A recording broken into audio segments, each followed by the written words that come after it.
はい、今回はビートマグナムを改造していきます。主人公が使用していた人気マシンの1台ですが、実は改造マシンとして紹介される作例は少ない方で、現在のこのビートマグナムプレミアムを含めてあまり増えている印象がないマシンなんですよね。人気マシンなのに改造マシンのベースにあまり選ばれないのはなぜなのかっていうのは、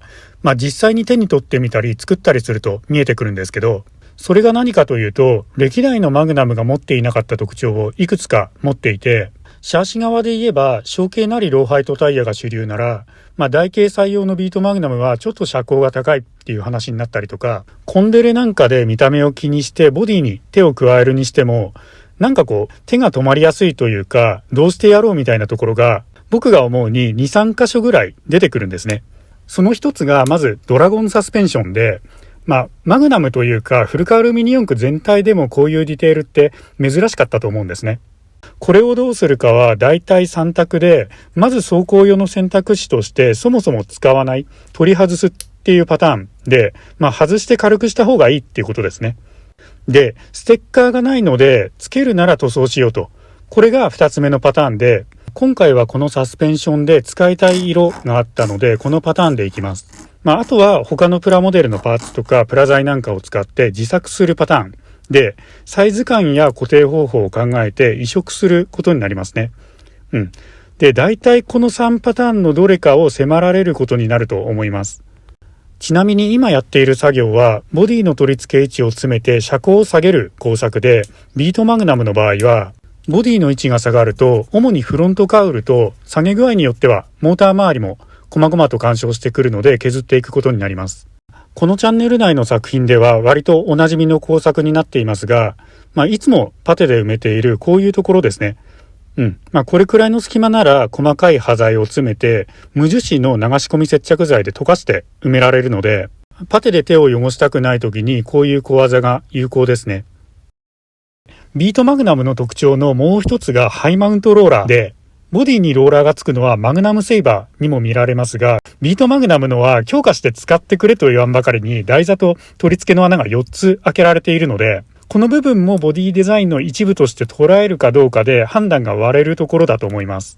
デザインから外してカットしてしまうのか、残すなら残すでどう見せるのかっていうところですね。実は以前にお手軽改造編の動画でビートマグナムを一度取り上げていて、その時はカットせずに台座を塗り分けて 17mm のローラー、あれがぴったりのサイズ感なんですけど、それで飾ったと思うんですね。なのでここは今回カットしたいと思います。ただこの部分があることでタイヤがしっかり隠れたりとか、ウィングまでの線を作ってるみたいなところもあるので、元のビートマグナムの要素を強めに残したいなら生かす方向で考えた方がいいんじゃないかっていうのは、僕個人的には思いますね。それでもカットに踏み切ったのはホイール選びが若干絡んでいたりするので、このあたりの見え方も楽しみにしてもらえたらと思います。このドラゴンサスペンションとハイマウントローラー以外で、強いて言えばノーズをどう見せるかっていうのもありそうですね。結構広くて長く曲面が取られていて、例えばサイクロンマグナムの直線的なノーズと比較してみると、なんとなく飾るのがめんどくさそうっていうのは分かりやすいと思うんですね。主にこの3箇所のサスペンション、ハイマウントローラーとノーズ、作風によるところはありますが、見せ場であって悩みどころになりやすいこの3箇所をどうするかっていう計画を立てて作っていけば、かっこいいビートマグナムに近づいていくんじゃないかと思います。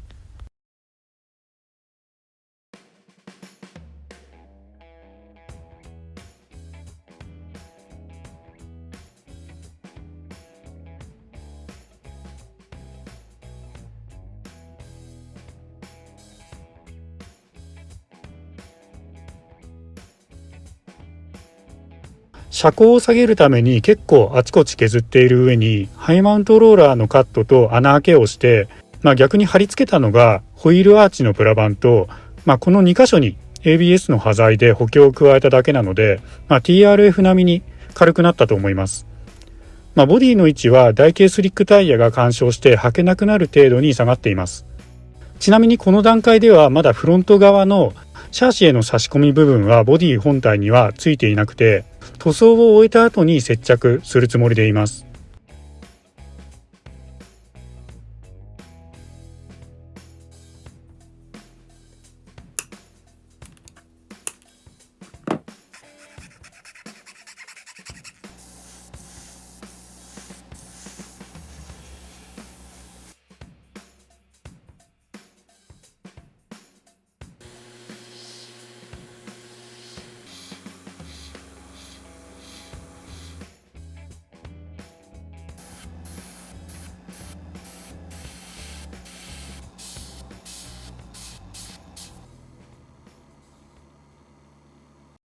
先ほど言ったサスペンションに使いたかった色っていうのがこのオレンジで、スプリング部分じゃなくって真ん中の本体に塗って、スプリングは黒っていう塗り分けは結構早い段階で決まっていたので、それに合わせて全体の塗り分けを考えたところがありますね。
このドラゴンのマークはビートの部分を先に入れてからドラゴンの上半分下半分っていう感じで分けて入れています。黒線も例えばこういうところですけど、一度に線を入れづらかったり、塗り残しとか塗り忘れみたいなところも出てくるので、リタッチを繰り返すことになります。テープ同士で隙間を埋めたり剥がす時のことを考えると、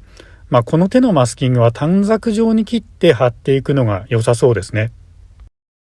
ただこれやってみた感想としては、再現の度合いにもよるんですけど、とにかく時間がかかるので、この時間を他の見せ場に回してもいいんじゃないかっていうのが正直なところですね。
ポリカボディとか昔のドレスアップステッカーなんかの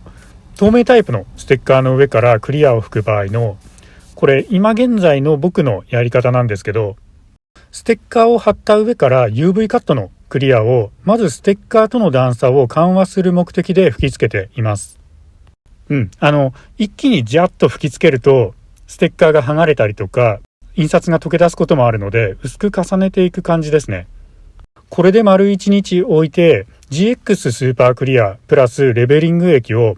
0.4 ミリ口径のハンドピースに変えることで吹き出し量を多くして厚塗りしています。とは言っても先ほどの UV クリアの時と同じで何度か重ねる感覚で吹いていくのが安全ですね。塗り方や環境にもよりますが、この工程の乾燥時間に本来は丸3日は置きたいと思っています。ただ今回は時短したかったので2日で次の工程に移っています。乾燥後は2000番のヤスリがけで細かい凹凸を慣らしてからもう一度スーパークリアプラス先ほどより少し気持ち多めのレベリング液でさらっとしたクリアを一吹きしてツヤを復活させるっていうことをやってます。ちなみに今回特にステッカーマシマシでコロコロマシンの懐かしさを強めに出せたと思います。